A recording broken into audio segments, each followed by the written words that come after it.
Dernière nouvelle. Florentino Pérez prend une décision sur l'avenir d'Ancelotti après la défaite à domicile 2-1 contre Valence. Avant de continuer, abonne-toi à la chaîne et active la clochette pour toujours recevoir de nouvelles vidéos. Le Real Madrid a subi une défaite inattendue ce samedi 5 avril 2025 face à Valence sur le score de 2-1 au Santiago Bernabéu lors d'un match comptant pour la 30e journée de la Liga. Avec ce résultat, le club merengue voit sa situation se compliquer dans la course au titre, alors que le FC Barcelone, leader de la compétition, possède 3 points d'avance et doit encore jouer son match de cette journée.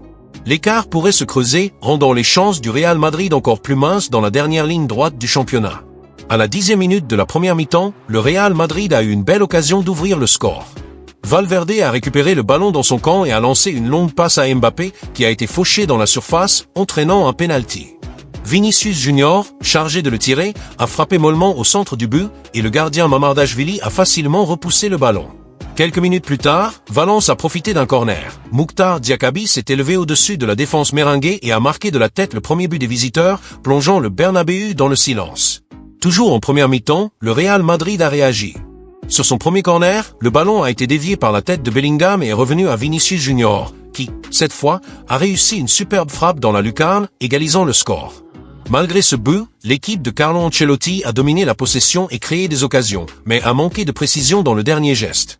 La supériorité merengue était évidente, mais inefficace, laissant le score à égalité à la pause. En seconde période, Valence, bien que moins en possession du ballon, s'est montré efficace dans les rares opportunités qu'il a eues. Lors de la dernière action du match, Rafa Mir a lancé une contre-attaque rapide, profitant d'une défense madrilène désorganisée, et a centré pour Peral, qui, libre dans la surface, a marqué de la tête pour sceller la victoire 2-1. Ce but décisif a mis en lumière les failles défensives de l'équipe locale et a entériné la défaite. Avec cette défaite, les supporters du Real Madrid ont intensifié leurs appels au licenciement de Carlo Ancelotti. Le technicien, critiqué pour son inconstance et son incapacité à tirer le meilleur parti de l'effectif, a perdu le soutien d'une grande partie des fans. Si le Barça bat le Real Betis lors de cette journée, l'écart au classement pourrait devenir presque irrattrapable, rendant le titre de la Liga un objectif de plus en plus lointain pour le Real Madrid. La crise au Bernabéu semble loin d'être terminée et l'avenir d'Ancelotti à la tête de l'équipe est en suspens. Carlo Ancelotti continue de faire face à un casse-tête pour remettre le Real Madrid sur la voie de la victoire. Bien que l'équipe occupe la 2e place de la Liga, la possibilité de perdre le titre au profit du Barcelone plane à l'horizon. Le club merengue, connu pour sa grandeur, traverse une période d'instabilité, loin des performances attendues par les supporters et la direction. La saison a été marquée par des faux pas surprenants. En finale de la Supercoupe d'Espagne, le Real Madrid a été écrasé par le Barcelone, un résultat qui a exposé les faiblesses de l'équipe. De plus, la récente défaite à domicile 2-1 contre Valence ce samedi renforce l'impression que l'équipe manque de constance dans des matchs qu'elle devrait théoriquement dominer. Ces résultats augmentent la pression sur Ancelotti. Florentino Pérez, le puissant président du Real Madrid, se trouve dans une position délicate concernant l'avenir de Carlo Ancelotti. Malgré les récents revers de l'équipe, qui ont suscité des critiques et du mécontentement parmi les supporters, le dirigeant a choisi de ne pas prendre de mesures radicales pour le moment. La décision de maintenir l'entraîneur italien reflète une confiance prudente, mais pas inconditionnelle. Pérez, connu pour sa vision stratégique et son absence d'hésitation à opérer des changements lorsqu'il le juge nécessaire, semble peser le pour et le contre d'un éventuel licenciement à un moment crucial de la saison. Pour l'instant, il a décidé de donner à Ancelotti la chance de renverser la situation, mais cette décision s'accompagne d'un message clair: la patience de la direction a une limite bien définie. Le parcours d'Ancelotti au Real Madrid est jalonné de hauts et de bas, ce qui rend la décision de Pérez encore plus complexe.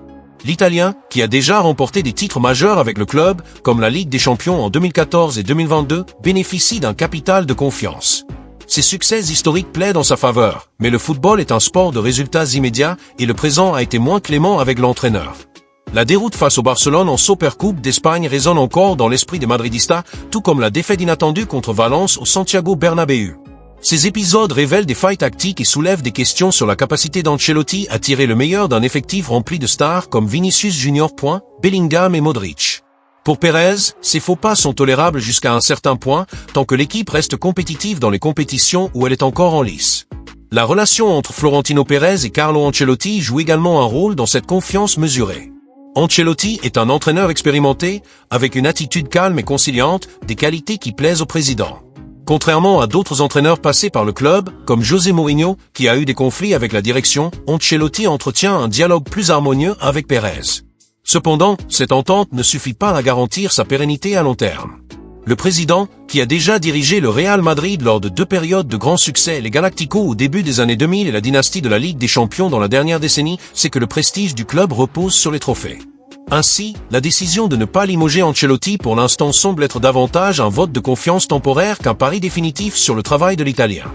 L'ultimatum donné par Pérez, selon des sources proches du club, est directement lié aux performances en Ligue des Champions, la compétition qui représente la couronne pour le Real Madrid. Ce tournoi européen ne se limite pas à une question de titre, mais touche à l'identité même du club. Le Real se vante d'être le plus grand vainqueur de son histoire, avec 14 trophées.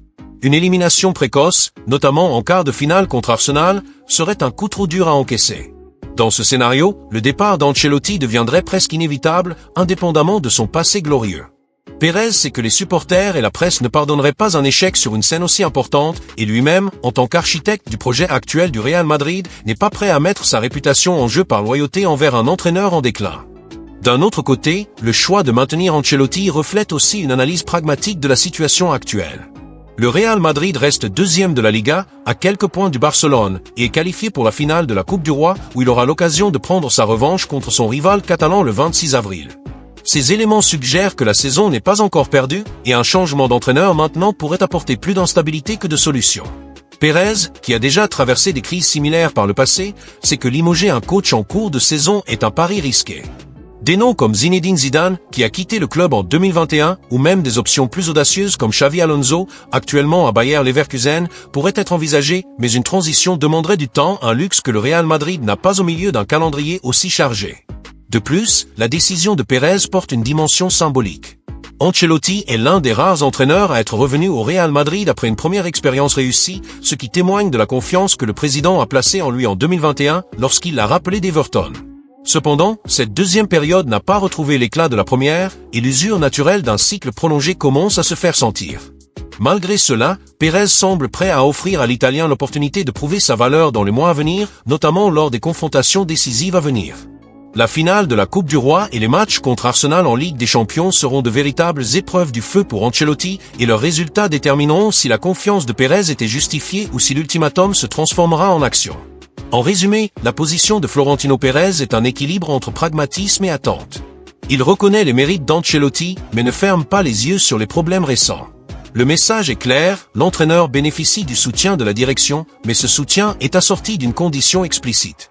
La Ligue des Champions sera le tournant décisif, et les performances du Real Madrid dans les prochains défis détermineront si Ancelotti restera à la tête du club ou si Pérez appuiera sur la gâchette d'un changement qui, pour l'instant, reste une simple possibilité à l'horizon.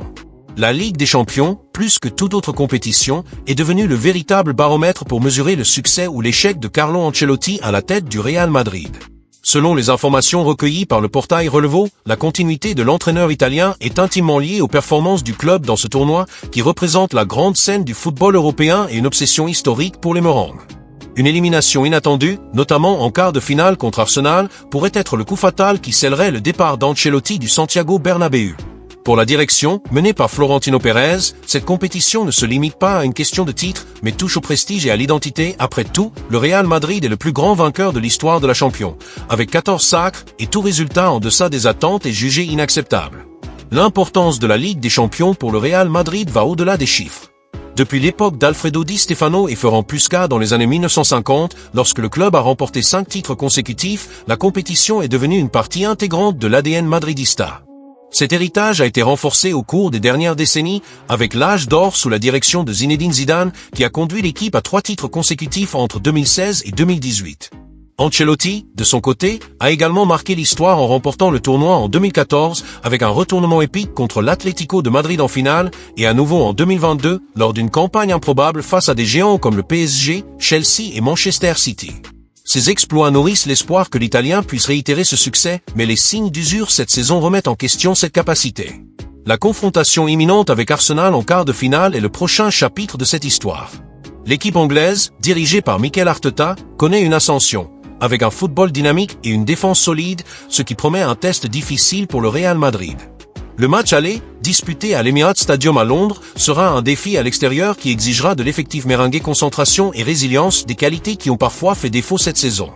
Les supporters espèrent qu'Ancelotti parviendra à ajuster l'équipe tactiquement en exploitant les faiblesses de l'adversaire et en s'appuyant sur l'éclat de joueurs comme Vinicius Junior. Qui a déjà prouvé son importance dans les phases à élimination directe de la Champions. Une défaite ou une performance en deçà des attentes pourrait amplifier les critiques et donner du poids à l'ultimatum de Florentino Pérez. En interne, au Real Madrid, on considère que la Ligue des Champions est le point de rupture non seulement pour Ancelotti, mais pour l'ensemble de la saison. Même avec la deuxième place en la Liga et une qualification pour la finale de la Coupe du Roi, le tournoi européen porte un poids symbolique et pratique qui surpasse les compétitions nationales. Une élimination précoce serait interprétée comme un échec retentissant, surtout face à un adversaire comme Arsenal, qui, bien que respectable, n'atteint pas le niveau historique de géants comme le Bayern Munich ou le Barça lui-même. Pour la direction, il est clair que l'équipe, même dans une période irrégulière, a les moyens d'atteindre les phases finales de la compétition, et tout résultat inférieur à cela sera perçu comme une faute directe de l'entraîneur.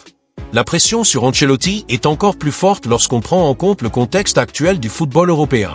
Des clubs comme Manchester City, avec Pep Guardiola, et le PSG, avec son trio vedette, ont élevé le niveau d'exigence en Ligue des Champions, faisant de chaque tour éliminatoire un véritable défi.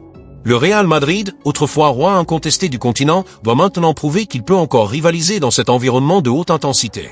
Ancelotti, avec sa vaste expérience dans les compétitions européennes, il est l'entraîneur le plus titré de l'histoire du tournoi, avec 4 victoires, et vu comme l'homme idéal pour mener cette mission.